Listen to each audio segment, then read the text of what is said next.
Rain cutter! Huh? Rain outlines your... Shadow Raven! Out of my way!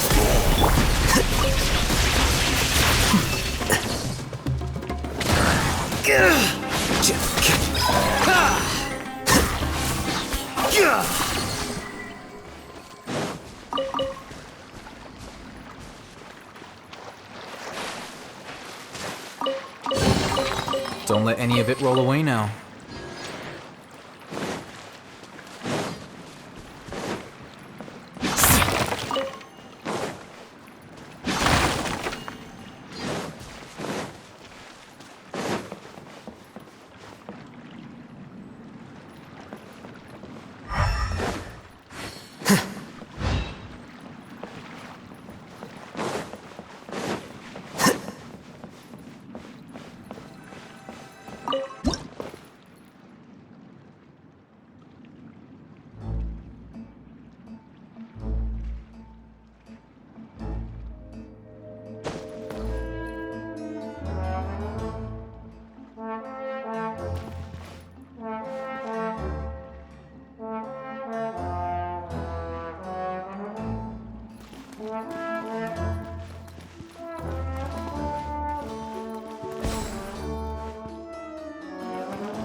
Here you go.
Don't let any of it roll away now.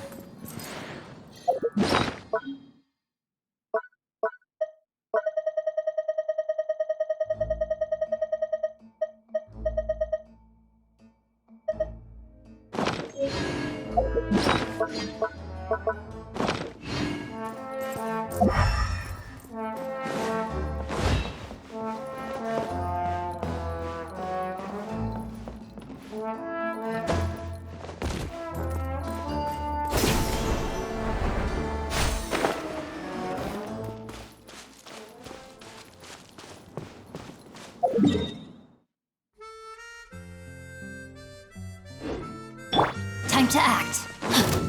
Let me read you a verse. Odds revealed! Stand with me!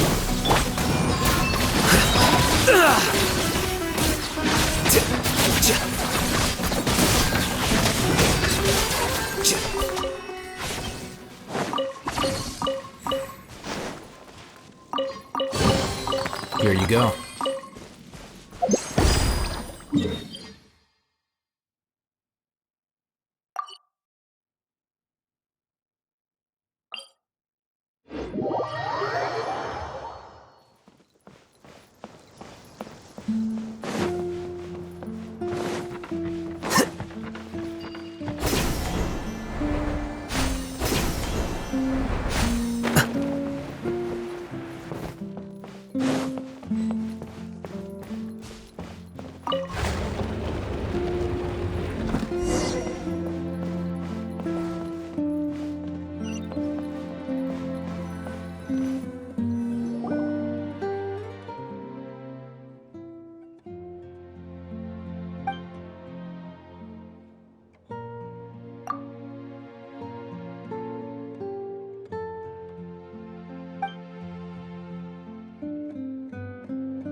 Huh.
Here you go.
Flicker.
director doesn't get out much. He's almost always cooped up in his treehouse making props or writing scripts. But I'm trying to remember now. Where is that treehouse of his? Huh? You don't remember? Hey, don't forget! I'm just the mascot. I believe it's that way. Huh. Though he might prefer to be alone. Given he often has to move stage props, I suspect that he lives near the theater. And having a view of the entire stage would be useful when imagining a production's actual stage flow. So if I were him, I'd probably pick a treehouse over there. But how do you know which direction the theater is in? Simple. The overall layout and decorations look more exciting in that direction. Oh, good point! Why didn't I think of that?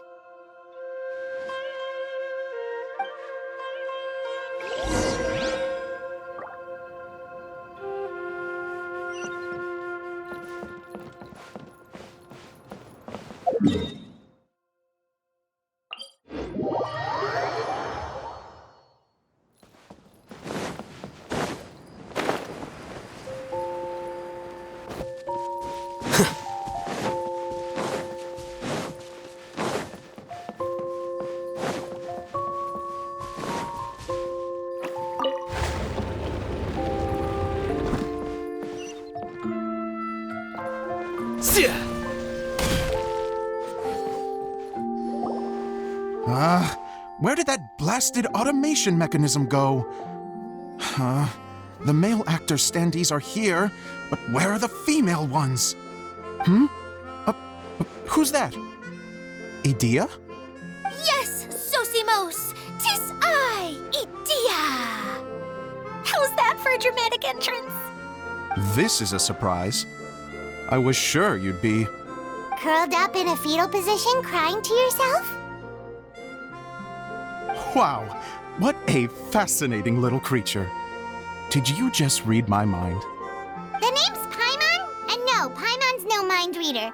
Just call it an educated guess. It seems everyone shares a similar opinion about you, Idea.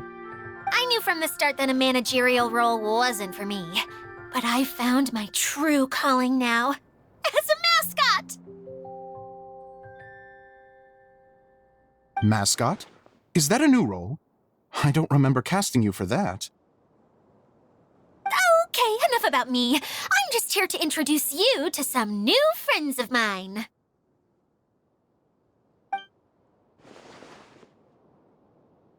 And that's why we came to see you.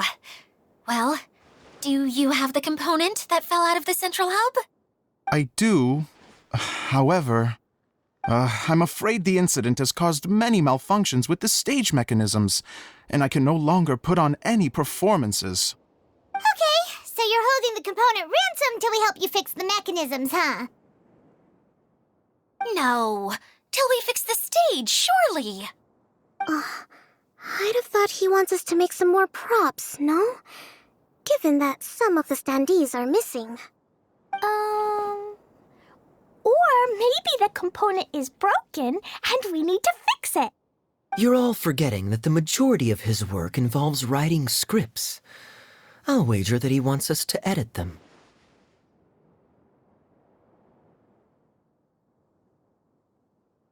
What has gotten into you all? What sort of person do you take me for, The component is safe and sound. I can give it to you now if you'd like. Although I was hoping that maybe you might be willing to help rescue my show? You're a big group. I have lots of roles to fill. It would really speed up the casting. A show? That sounds fun! I want to help! Can we?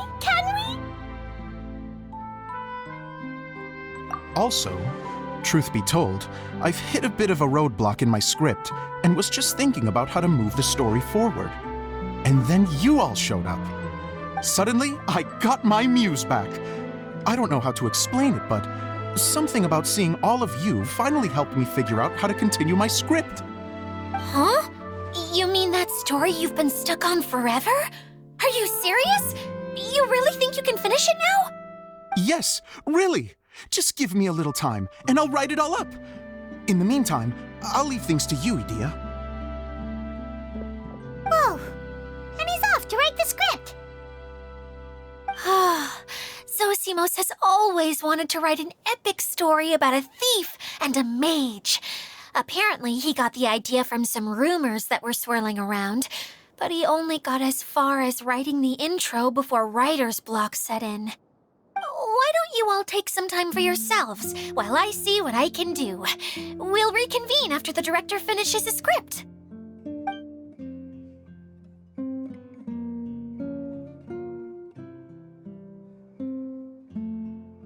A director, my friends, is a storyteller.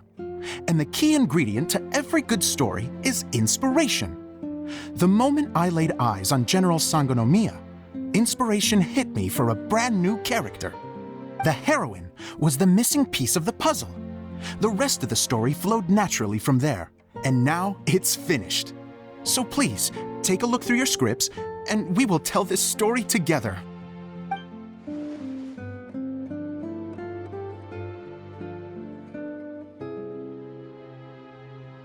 Well, is everything clear? Director Zosimos, how do you pronounce this word? Let me see. That's sojourn. It means to stay for a while. This is a very cute moment, so let's make sure that comes through in the performance. Oh, wait! There's another word I don't know here. It's okay, Klee. We can go through your lines together a few more times after this meeting's over. That would be most appreciated, Kaya. I had a feeling about you, actually. You seem to know a thing or two about character acting.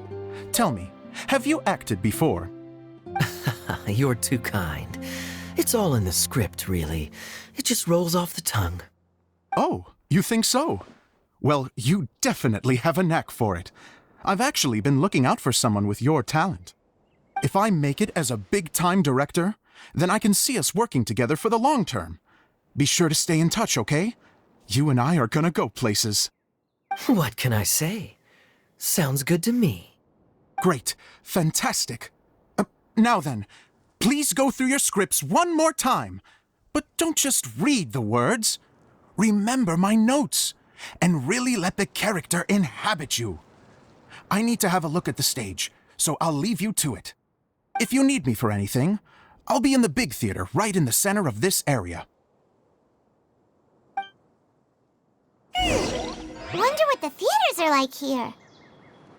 Let's go check it out while everyone's still getting ready.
Where did it go?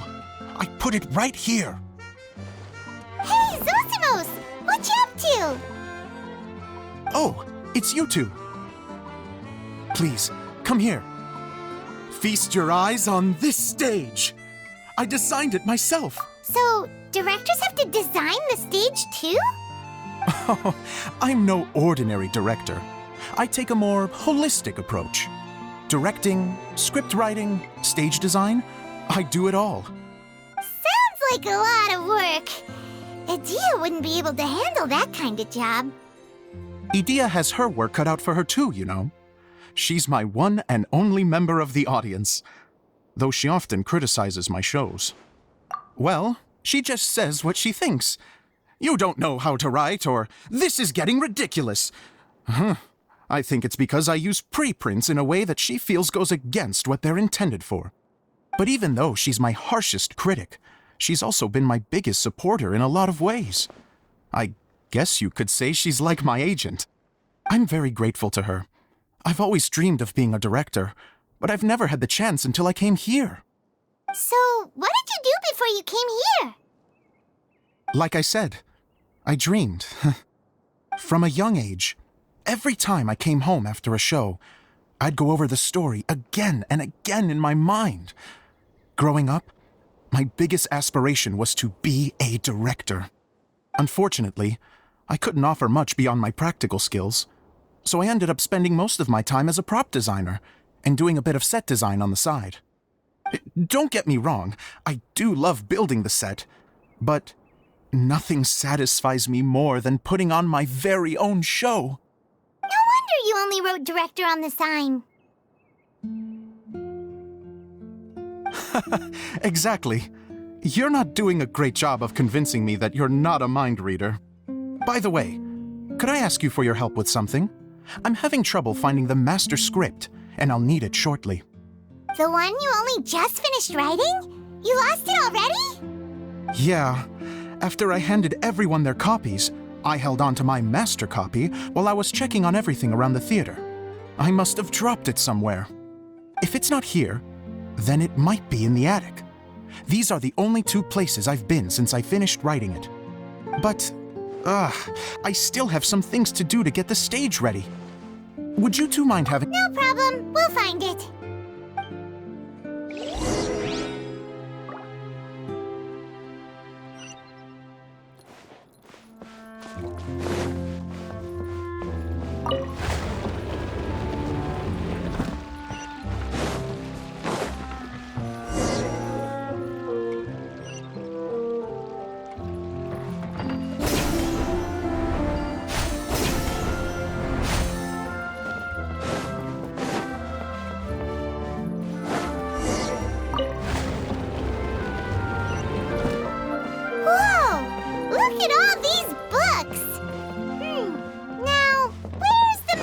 Script.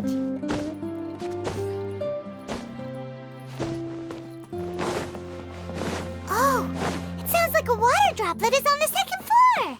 Let's...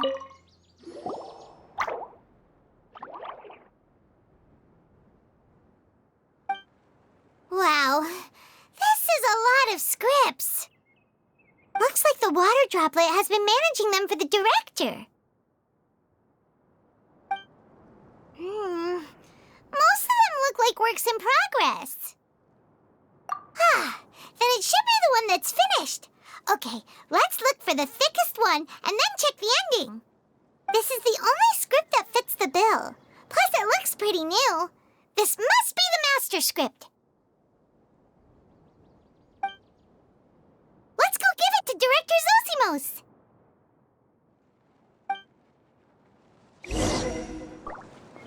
Zosimos, we got your script! Thank you. That's a huge help. I'm running out of time here. There's no way I'll be able to fix everything up perfectly.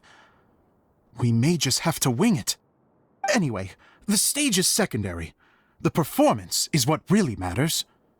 Things can always go wrong on stage, but as long as the show goes on, it should be fine.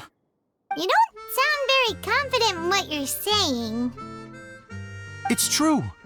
I realize now that a show is the art of the unknown. Even if you have the same actors performing on the same stage, the performance will be slightly different every time. Those subtle differences are what make each performance special.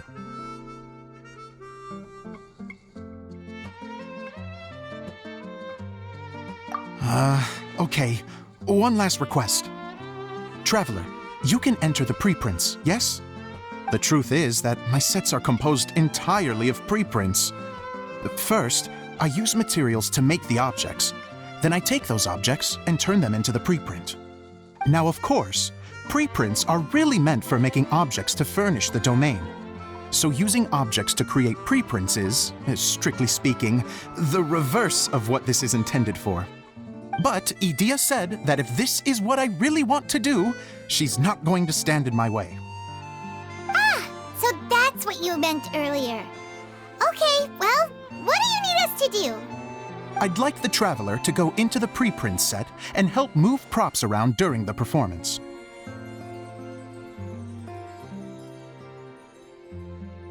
The reason is, Oh,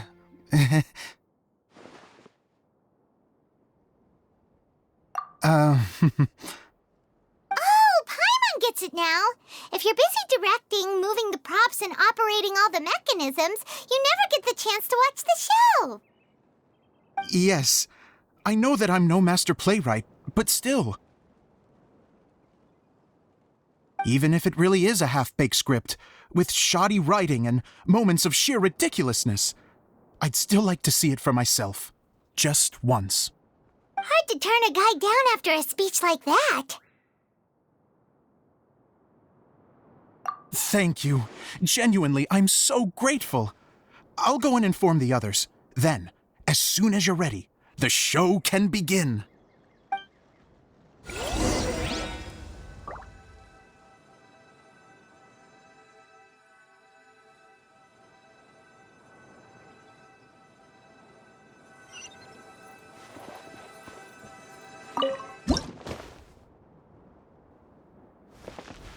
Long, long ago, there was a great thief. He lived in a land where the light did not shine, where all suffered in the darkness. People call me? Sorry, Kaya. Directly into the microphone, please. Otherwise your voice'll, you know. Okay. They call me the Dagger Bandit, but no one sees that I rob the rich and give to the poor. Here in the dark, evildoers run rampant in the shadows, while the good, honest folk stumble blindly on, just trying to find a way through.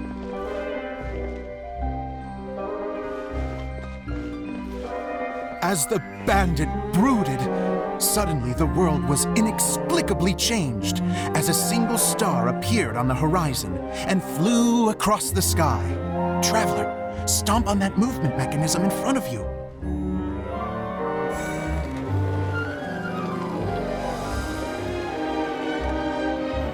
Light. A brief flash, yet enough to illuminate the world. If I can find the source of that light, I can shine it into the darkness, and the people will suffer in blindness no longer.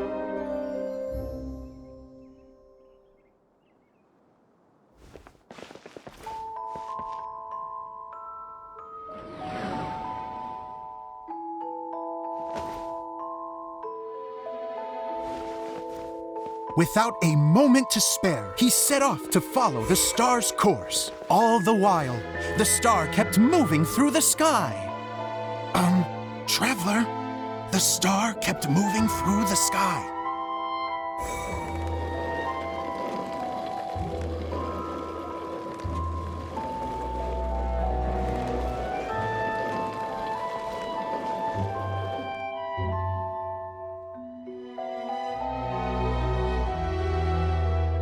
Looks like I have to go through the desert. This could get dangerous. If everything he'd heard was to be believed, the desert ahead was a no-man's land filled with horrors. Worse still, the star had landed in the most difficult-to-reach location, surrounded by sheer cliffs, but he was determined to press onward. I've come this far, and I'm not about to turn back now.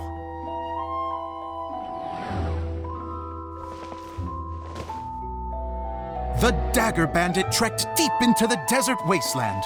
Yet when he finally arrived at his destination, he found not a fallen star, but a young girl, dressed in white.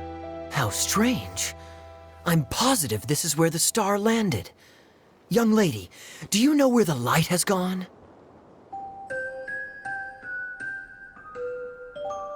The girl replied,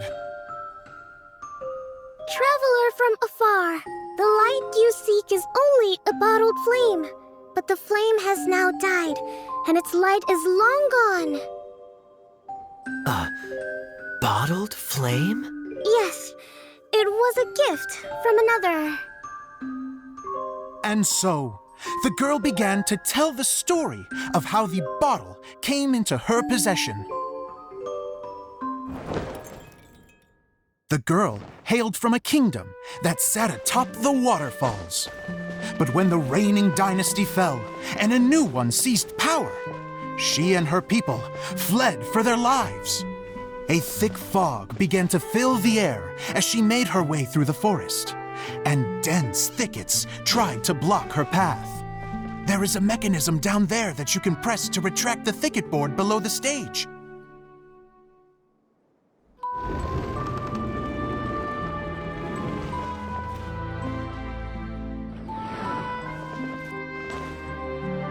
If I only had a lamp to guide me through this wretched forest, then I could survive. With scratches covering her arms and legs, the girl pressed through the pain and made her way forward.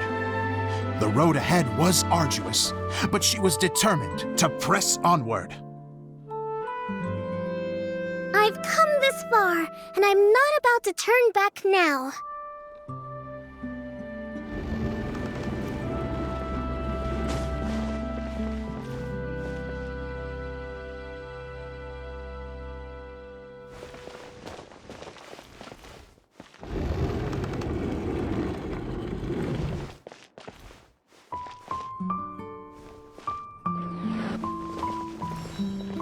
But just as she was drawing near her destination, a huge stretch of thorns and brambles suddenly came into view. Despair set in and began to weigh on her heart. If only someone could help me, I would give anything in return. The girl's heartfelt wish in her moment of desperation did not go unheard. Wait! There's no mechanism for the final thicket! I must have forgotten to check those boards. According to the story, those thickets should be gone from the stage now, right? Yes, total oversight on my part. What a pain. I can help! Traveler, catch!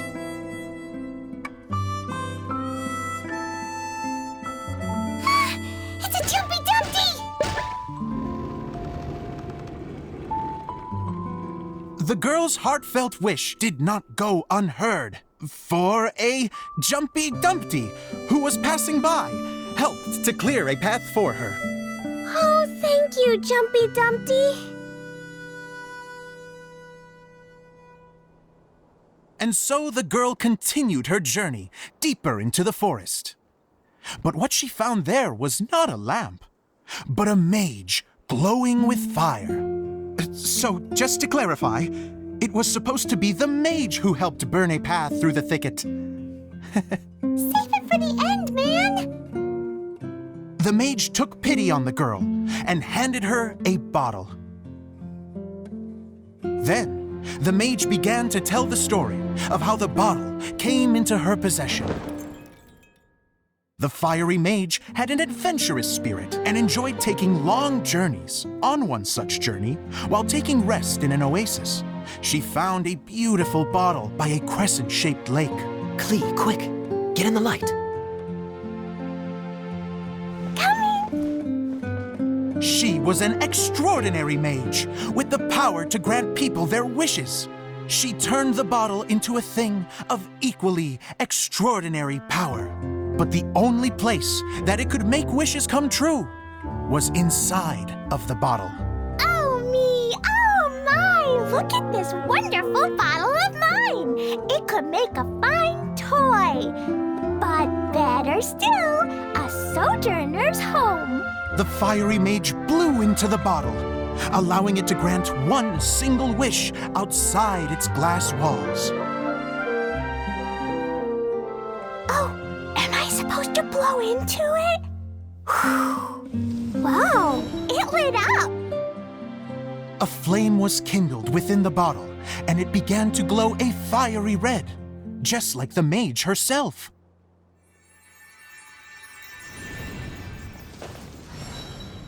After the mage finished telling her story, she disappeared, leaving only the bottle behind.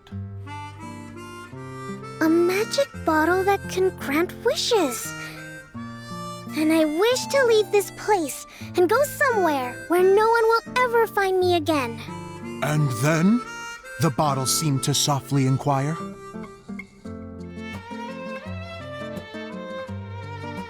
I don't know. The flame in the bottle faded as the girl's single wish was granted, and she found herself in the middle of the desert, far away, where no one could ever find her.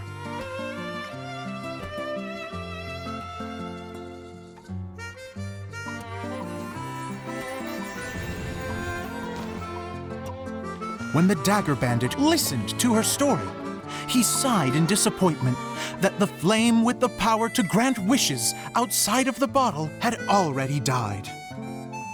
But this doesn't make sense. If it truly granted my wish, then nobody should have been able to find me here. Maybe they shouldn't. The desert is difficult and dangerous to navigate, but I was determined to make it, no matter what. Then take this bottle with you for your trouble. It may be able to grant you your wish, though sadly, only within the confines of the bottle itself. All I wish for is light. Honoring the bandit's request, the girl wished for light inside the bottle, and sure enough, it lit up. They found that while the light was only generated within, it could nonetheless shine through the glass and reach anywhere in the outside world. Even though it doesn't burn as brilliantly as the light that shone before, this is still an extraordinary light. What will you do after I take the bottle? I don't know. Well, then maybe you should come back with me. With no reason to refuse, the girl accompanied the Dagger Bandit back to the land where the light did not shine. They brought light to that place, and the darkness was dispersed, and they lived happily ever after.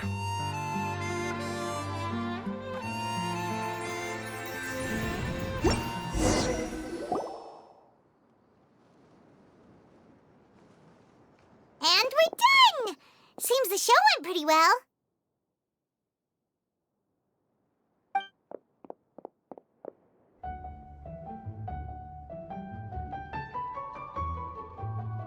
Mr. Honorary Knight! Didn't I do great? I felt like I really was the fiery mage! Wow, great costume, Glee! As soon as Paimon saw your shadow, she thought straight away, what a cute hat!